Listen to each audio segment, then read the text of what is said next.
सबसे पहले बात करते हैं मनोज तिवारी के बारे में, जिनका बात सुन के आज पूरा हिंदुस्तान हैरान रह गया कि भाई ये आदमी भोजपुरी के सुपरस्टार होके इतना बड़ा पद रखे हुए हैं, वो इस तरीके से स्टेटमेंट कैसे दे सकते हैं, जबकि आज पूरा दुनियादारी जो है इनके हाथ में है। देखो होता यह है कि अभी डॉलर का दाम जो है वो बहुत तेजी से बढ़ रहा है और रुपया गिरते जा रहा है, जिसको लेके लोग क्रिटिसिज्म कर रहे हैं। और क्रिटिसिज्म करते करते मनोज तिवारी से भी सवाल पूछ दे तो जानते हैं मनोज तिवारी क्या कह रहे हैं? क्या रुपया गिर रहा है, इससे हम भारतीयों को क्या मतलब है भाई? हम रुपया में कमाते हैं, रुपया में खर्चा करते हैं, रुपया में बैंक में रखते हैं, तो फिर डॉलर गिरे चाहे अथी हो जाए उठ जाए उसे हमको का बहस है। अरे इसमें मनोज तिवारी का गलती नहीं है, इतना व्यस्त न रहते हैं कि ये सब चीज जानने का फुर्सत मिलता होगा। खैर मनोज भैया देखिए, होता ही है कि सुई से लेके बुलडोजर, कार से लेके पेट्रोल, सब जो है वो बाहर के देश से हमारा देश खरीदता है और वो खरीदने के लिए डॉलर में पैसा दिया जाता है। तो मान लिए 100 रुपया का चीज अगर आप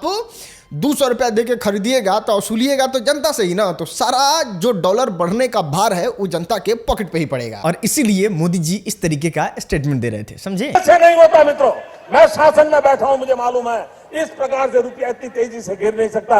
अरे ये नेपाल का रुपया नहीं गिरता है, बांग्लादेश की करेंसी नहीं गिरती है, पाकिस्तान की करेंसी नहीं गिरती, श्रीलंका की करेंसी नहीं गिरती। क्या कारण है? हिंदुस्तान का रुपया पतला होता जा रहा है। चलो आगे बढ़ते और बात करते हैं अपने तेजू भैया के बारे में। जब लोगों ने इनका बिजली बिल देखा, वो अपना माथा पकड़ लिए कि भाई इतने बड़े आदमी का इतना बिजली बिल बकाया कैसे हो सकता है। अभी सोशल मीडिया पे इनका बिजली बिल घूम रहा है, जिसमें आप क्लियरली देख सकते हैं 3.5 लाख रुपया जो है इनका बिजली बिल बकाया है। अब जैसे ही ये बिजली बिल वायरल हुआ, लोग जो है वो सरकार से सवाल पूछ रहे हैं कि अच्छा एक बात बताइए, आम आदमी का तो 5 रुपया का बकाया हो जाए तो मैसेज भेज भेज के रेल के उसका बिजली काट देते हैं। आई तेजू भैया बड़ा आदमी है तो ना कोई कार्रवाई कर रहा है, ना इनका बिजली काटने का हिम्मत है। खैर इस दोहरी नीति, दोहरी कानून के बारे में आप क्या सोचते हैं कमेंट में जरूर बताना। चलो आगे बढ़ते और बात करते हैं भोजपुरी सुपरस्टार टुनटुन यादव के बारे में। ना बिहार में आरजेडी को चुनाव हरवाने के लिए गाना गाने के अपार सफलता के बाद अब ये उत्तर प्रदेश पहुंच चुके हैं और वहां भी अपना कदम रख दिए हैं। खैर बिहार में आपको मामला तो पता ही होगा, इतना नारंगारी गाना गाते हैं, ऐसा आरजेडी को लेके ग्लोरीफाई करते हैं कि कहीं ना कहीं तेजस्वी यादव जो है वो जिम्मेवार मान रहे हैं भोजपुरी सिंगर को, जो गाना गा के आरजेडी का छवि खराब कर दिए, जिसको लेके एफआईआर, लीगल नोटिस जैसा बहुत सारा चोचला हुआ भी था। और इसको देख के अखिलेश यादव, जहां उत्तर प्रदेश में जल्द चुनाव होने वाला है, वो इस तरीके से बात बोले थे आके। मैं अपने कलाकारों से कहूंगा कोई ऐसा बिहार वाला गाना मत बना देना। अब देखो सब मान जाएगा, लेकिन मजाल है हमारे भोजपुरी के सुपरस्टार टुनटुन यादव मान जाए। इन्होंने जाके उत्तर प्रदेश के लिए प्रस्तुति दे दिया है, मानो जैसा भाजपा के लिए काम कर रहे हैं। अरे किसा के गाँव मछिया बनले अपना हो सर हो, अरे तो जनुआ हम समाजवादी लभार हो। चलो अब बात करते हैं शादी के बारे में। पता ना 2025 का लगन कैसा है, कोई नहीं बच रहा है भाई। कल तक उपदेश देने वाले कि नहीं ये सब मोह माया है, वो लोग भी अब शादी कर रहे हैं। आप इनको तो जानते ही होंगे, वृंदावन के बहुत फेमस कथावाचक हैं।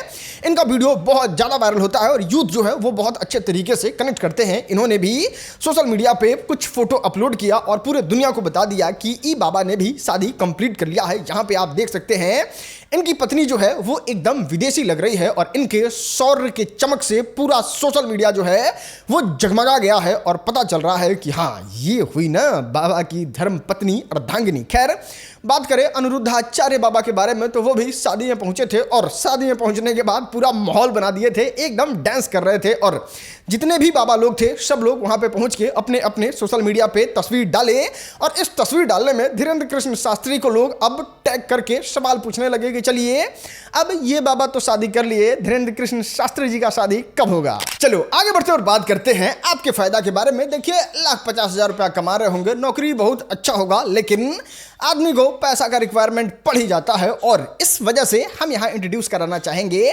मार्केट उल्फ को, जो इंडिया में बहुत तेजी से ग्रो कर रहा है और ये सेबी रजिस्टर्ड भी है। बस आपको लॉगिन करना है, फॉलो ट्रेड पे क्लिक करना है, फिर आपको ये प्रॉफिटेबल ट्रेड दिखाएगा। एक क्लिक में आप ट्रेड ले सकते हैं और सबसे अच्छी बात यह है कि इसमें आप छोटे अमाउंट से ट्रेड ले सकते हैं, बड़े अमाउंट का कोई स्ट्रेस नहीं है। और हाँ, अगर आपको लॉस का डर लगता है तो इसमें स्टॉप लॉस फीचर भी है। मतलब अगर आपका लॉस जो है वो एक लिमिट तक पहुंचता है तो ट्रेड अपने आप बंद हो जाता है, मतलब बड़ा नुकसान से आप बच सकते हैं इसमें। देखिए प्रॉफिट ट्रेड के हिसाब से मूव कर रहा था, मैंने स्टॉप ट्रेड क्लिक किया और बस 1306 का प्रॉफिट बुक हो गया इतने कम समय में। और ये सब आपको मिल सकता है 99 रुपया में लाइफ टाइम फ्री, मतलब 9 बजे से लेके रात में 12 बजे तक। देखो मार्केट वुल्फ फ्री में आपको रिकमेंडेशन भी देता है, जिसमें नवंबर में लोगों ने 14,142 रुपया, जून में 70,468 रुपया, जुलाई में 49,696 रुपया और अक्टूबर में 58,207 रुपया तक लोगों ने प्रॉफिट बुक किया है। और इस वाले प्रॉफिट पे मार्केट वुल्फ कोई कमीशन भी नहीं लेता है। तो सर मार्केट वुल्फ जो है वो 20 लाख से ज्यादा लोगों ने डाउनलोड किया है। आप किस बात का इंतजार कर रहे हैं? अपना फाइनेंस सिक्योर कीजिए और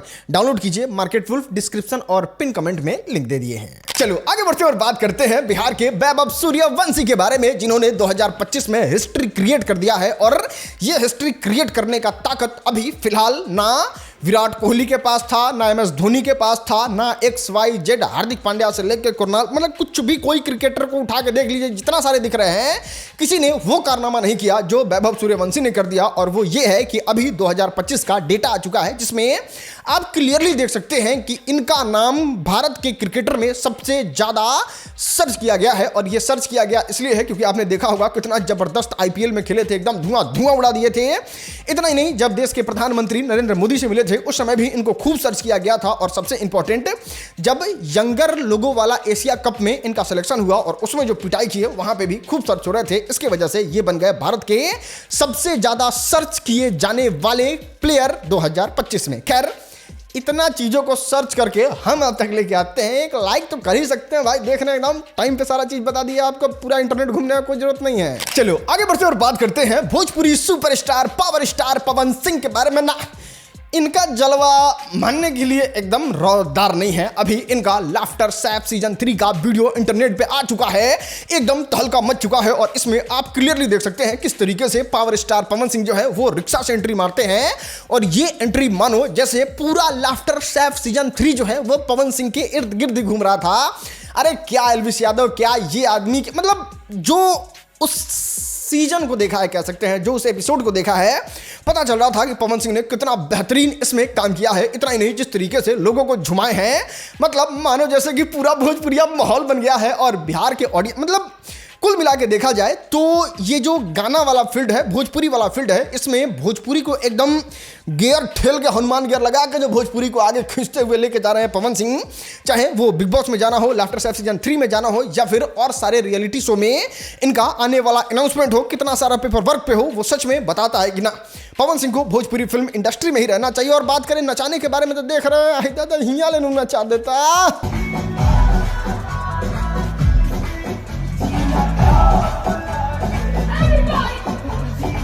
दोस्त समझ रहे हैं, जो आदमी पैसा देके इनको बुला ले रहा है वो तो शो हिट करवा ही ले रहा है। जो पैसा देके नहीं बुला पा रहा है, जिसका डेट नहीं मिल पा रहा है, वो लोग अपने शो में अपने किसी तरीके से पवन सिंह को कनेक्ट करके अपना फिल्म हिट करवा ले रहे हैं और फाइनल करवा दे रहे हैं। खैर इस वीडियो में आपसे एक छोटा सा रिक्वेस्ट कर रहे हैं, प्लीज अगर आप पवन सिंह के फैन हैं और जलवा देखने के दीवाने हैं तो इस वाले वीडियो को मत देखिएगा, क्योंकि ये अलग पर्सपेक्टिव से पवन सिंह के बारे में कुछ चीजें निकाल के RSA मिनी पे अपलोड किया गया है। तो वीडियो अपलोड होने से पहले ही आपसे रिक्वेस्ट कर रहे हैं, एज ए पवन सिंह के फैन इस वीडियो को मत देखिएगा, क्योंकि अरे बाप रे बाप, देखने ही पे पता चलेगा आप, लेकिन मत देखिए। चलो आगे बढ़ते और बात करते हैं गोलू राजा निशा उपाध्याय का हाई वोल्टेज ड्रामा। और ये ड्रामा इतना ज्यादा हो गया कि एक जगह तो मारपीट का नौबत आ गया।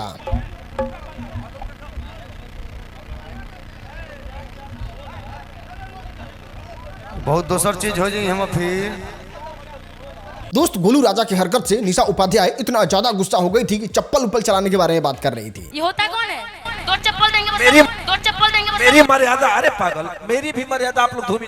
देखो कहानी का शुरुआत यहाँ से होता है कि एक ही मंच पे निशा उपाध्याय और गोलू राजा रहते हैं। गोलू राजा के बारे में तो जानते ही हैं कि इनको जहाँ अनुपमा यादव दिख जाए, नेहा निष्ठा दिख जाए या फिर निशा उपाध्याय दिख जाए, ये अपना वो जो खोदा खोदी वाला सीन है वो शुरू कर देते हैं। और शुरू करने में जैसे ही निशा उपाध्याय गाना गाती है, कहते हैं कि अपन गाओ, अपन फॉर्म में आओ, दूसरा के चोरी कैला से लोग स्टार ना बनेला। अब ये चीज़ देख के निशा उपाध्याय को बिल्कुल अच्छा नहीं लगता है। वो कहती है कि आप कौन अपना गाते हैं, अभी तो दूसरे का चोरी करके गाते हैं। तो ये गोलू राजा कहते हैं कि देखिए हम भिखारी ठाकुरा गाते हैं, हम गायत्री ठाकुरा गाते हैं, तो उनका कहना था तो ठीक है, आप उनका गाते हैं, हम इनका गाते हैं, हम चोरी करके गाते हैं, हम अगर दूसरे का गा रहे हैं, हम कुछ नहीं कर पाए, तो आपको कौन अवार्ड मिल गया है। और वो ड्रामा किस तरीके से होता है वो देखो। ना निशा जी प्लीज आग्रह विवाद हो। ये होता कौन है? जन्म दिया क्या? ए इधर आओ, तुम देखे तुमको, तुम होते कौन हो हमको गवाने वाले? भाव में ये होता कौन है? दो चप्पल देंगे बस, मेरी- दो चप्पल देंगे बस। मेरी मर्यादा, अरे पागल, मेरी भी मर्यादा आप लोग धूमी। एक औरत को यहाँ पे शर्मसार कर रहा है, आप लोग चुपचाप सुन रहे हैं। उसे कम गाना गाए क्या हम? बेशरम इंसान। कभी माँ बाप से अरे छोड़िए ना, चंदन माइक लाई। खैर इस पूरे कंट्रोवर्सी में आपको कौन सही लग रहा है नीचे कमेंट में जरूर बताना। चलो आगे बढ़ते हैं और आपको दिखाते हैं राहुल कुमार का पूर्णिया में ऐसा कमाल जिसको देख के पूरा भारत क्या पूरा दुनिया हैरान है कि बाप रे भाई सब काम बिहार में ही हो सकता है। देखो राहुल कुमार जो है वो एक स्कूल को चिन्हित करते हैं और उसमें थाना खोल देते हैं फर्जी सा, और वो थाना खोलते हैं तो मुखिया सरपंच दोनों को बुलवा के फीता कटवा लेते हैं कि सांचो यहाँ पे थाना का शुरुआत हो रहा है। और जब कुछ दिन थाना चलने लगता है तो ये रिक्रूटमेंट का काम शुरू करते हैं। थाना अध्यक्ष, हवलदार, जमदार, होमगार्ड, ये सारा बहाल करते करते सब लोगों को बहाल करते हैं। और बहाली का एक प्रक्रिया रहता है कि 10,000 से लेकर 25,000 रुपया तक आपको पेमेंट करना होगा। अब जब ई फ्रॉड जो है वो 50 लाख रुपया तक पहुंच जाता है तब राहुल कुमार कहते हैं कि नहीं अब बोझा बना गया है, अब यहाँ से निकलना चाहिए। और निकलने से पहले 1 महीना का तनख्वाह रोकते हैं, तब तक लोग को शक होता है कहीं फर्जी तो नहीं है। और जैसे ही राहुल कुमार भाग रहे होते हैं तब तक पुलिस आके इनको पकड़ के कुछ इस तरीके से बैठा के कहती है तब थाना अध्यक्ष जी अब क्या व्यवस्था हो को, अब कोई बोझा लाठी टूटो। मतलब ये तो हम अपने से कह रहे हैं, लेकिन इनके बारे में बता दे ई वाहन चेकिंग से लेके गश्ती और लोगों का मैटर भी खूब सुलझा रहे थे पैसा ले लेके। चलो आगे बढ़ते और बात करते हैं संजय पांडे के बारे में, जिन्होंने बात किया भोजपुरी फिल्म इंडस्ट्री के एकदम विलय के बारे में और भोजपुरी के बड़े बड़े सुपरस्टार को बहुत खली खोटी सुनाई। आपने देखा होगा किस तरीके से म्यूजिक इंडस्ट्री जो है वो पूरी तरीके से धरातल में जा चुकी है। इस वीडियो में एक्सप्लेन किए हैं कि किस तरीके से 90% सुपरस्टार जो है वो म्यूजिक कंपनी को लॉस ही दे रहे हैं। और अब जो है वो बुराई, वो खराबी आप गाने के माध्यम से, व्यूज के माध्यम से पता कर लेते हैं, लेकिन फिल्म के बारे में आपको जानकारी नहीं होता होगा। संजय पांडे जो हैं वो भोजपुरी फिल्म इंडस्ट्री के विलन हैं और ना ये गाना उना नहीं लाते हैं। वो भोजपुरी फिल्म इंडस्ट्री के बारे में क्या कह रहे हैं आप सुनो, ये सच में संकट की बात है। भोजपुरी इंडस्ट्री के कलाकारों के लिए, तकनीशियन के लिए कौन सी योजना हमारे भोजपुरी के जो अभिनेता हैं, जो नेता बने हुए हैं, कौन सी योजना आई है? संसद में भोजपुरी कलाकारों को लेकर क्या डिमांड रखी गई है? महाराष्ट्र में गवर्नमेंट देती है ना। महाराष्ट्र में तो मुंबई में मैं देखता हूँ कलाकारों के नाम पे चौक बने हैं। आप उत्तर प्रदेश में बता दीजिए ना कौन सा चौक चौराहा किस कलाकार के नाम पे बना है? नजीर हुसैन के नाम पे कुछ बना, सुजीत कुमार के नाम पे कुछ बना, राजकुमार शाहबादी या जो लोग थे, राकेश पांडे जो हमारे कलाकार थे, वो बना नहीं बना। कोई मांग ही नहीं करता क्योंकि कोई मतलब नहीं किसी को। चलो आगे बढ़ते हैं और आपको दिखाते हैं आज का वायरल वीडियो।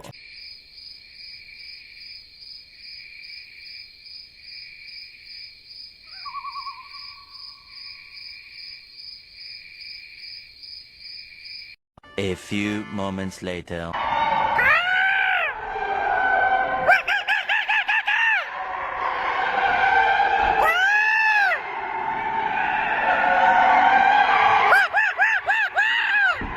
और हाँ बताया था ना 20 लाख से ज्यादा लोगों ने मार्केट प्रूफ डाउनलोड किया है, तो डिस्क्रिप्शन और पिन कमेंट में लिंक है, जाके डाउनलोड कर लेना।